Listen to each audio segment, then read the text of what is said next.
Kumusta po kayo? Bago po ang lahat, first things first.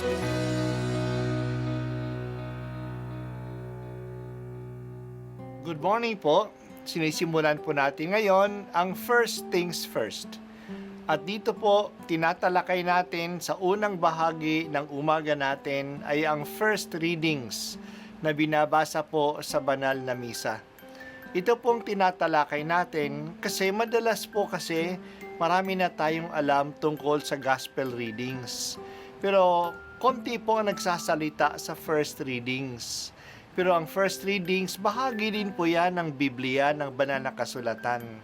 Kaya susubaybayan po natin ang mga first readings, basahin po natin at kuminsan kailangan ng basahin ng 2 o 3 beses bago maintindihan kasi hindi po tayo familiar sa mga istorya at sa mga kaisipan na tinatalakay dito. Ang pagbasa mula sa aklat ni Propeta Oseas. Ito ang sinasabi ng Panginoon, "Nang bata pa ang Israel, siya ay aking minahal na, parang tunay na anak, at inilabas ko siya sa Ehipto. Ako ang nagturo kay Efraim na lumakad. Kinalong ko siya, subalit hindi nila alam na ako ang nangangalaga sa kanila.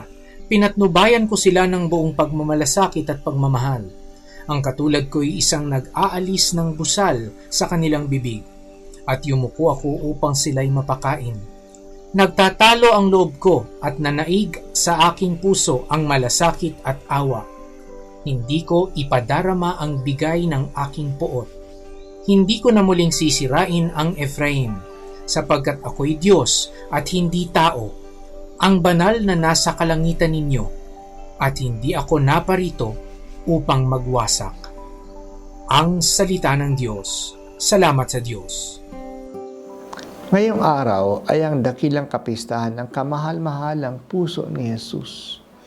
Ang mahal na puso ni Jesus ay nagpapahiwatig ng kanyang pag-ibig sa atin.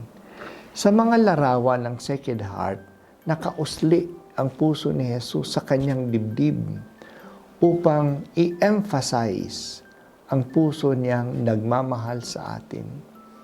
Ang pusong ito ay sugatan at dinudugo pero patuloy pa rin umaalab. Ganyan ang pag-ibig ni Jesus. Kahit na nasugatan dahil sa ating pagtanggi sa Kanya, patuloy pa rin siyang nagmamahal sa atin.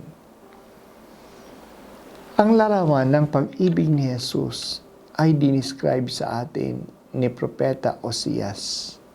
Ang pagbasa natin ay isang monologue ng Diyos, ang Diyos na nagsasalita sa kanyang sarili. Nung simula pa, bata pa ang bayang Israel, nagsisimula pa lang silang maging bayan. Inalagaan sila ng Diyos.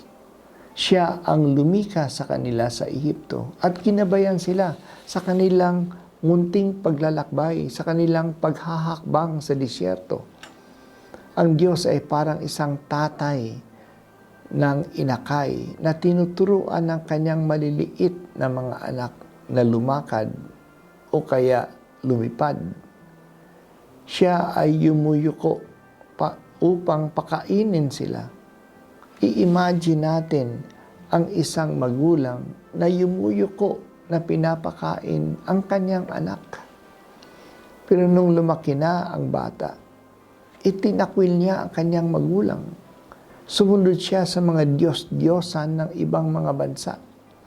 Mas naniniwala sila sa kapangyarihan ng Syria, ng Assyria. Siyempre, nasaktan ang Diyos. Anong gagawin niya sa batang ito? Itatakwil ba siya at pupuksain sila gaya ng Sodoma at Gomorrah? Mga lungsod na pinaulanan ng apoy dahil sa kanilang kasalanan. Nagtalo ang loob ng Diyos. Pero sa bandang huli, nanaig ang awa at malasakit. Hindi niya ibubuhos ang kanyang galit sa kanyang bayan. Siya ay Diyos at hindi taong nagpapadala sa galit. Hindi siya naparito upang magwasak. Dito bumalik sa ating isip ang sinabi ni Jesus. Siya ay sinugo ng Ama, hindi upang humusga at magparusa, kundi upang magligtas. Kaya kahit gaano tayo kasama, mas mananaig ang awa ng Diyos. Yan ang mensahe ng banal na puso ni Jesus. Ang ibig sabihin ba nito na magpatuloy lang tayo sa pagsuway sa Kanya? Kung sa bagay, papatawarin din naman niya tayo. Hindi. Ang dakilang habag ng Diyos ay nananawagan sa atin na bumalik loob sa Kanya. Kahit na gaano katagal o gaano kalaki ng ating kasalanan, tatanggapin pa rin niya tayo. Mahiya naman tayo na handang-handa na siyang magpatawad at hindi tayo nagsisisi. Isa ring panawagan ng debosyon sa Sacred Heart ay pagbabayad puri sa mga kasalanang laban sa Diyos. Inaabuso ang pag-ibig ng Diyos. Kung mahal natin siya, magbabayad puri tayo sa mga naglalapastanganan sa Kanya. Ginagawa natin ito sa pag-alay ng ating mga dasal at mga penitensya. At isama natin ito sa mga pag-aalay ni Jesus sa banal na krus, sa banal na misa. Bahagi ng pagmamahal ang pakikiisa sa Kanyang minamahal. Nakikiisa tayo kay Jesus na nagmamahal sa atin. Kaya tanggapin natin ang Kanyang pag-ibig at ialok natin ang pag-ibig niya sa iba. Yan ang tunay na debosyon kay Jesus. Patawad, Panginoon, sa mga kasalanan ng mga tumatanggi sa iyong pag-ibig. Ang aking konting pakikiisa sa iyo ay tanda na mahal kita at ayaw kong tanggihan ka na puno ng pag-ibig sa akin.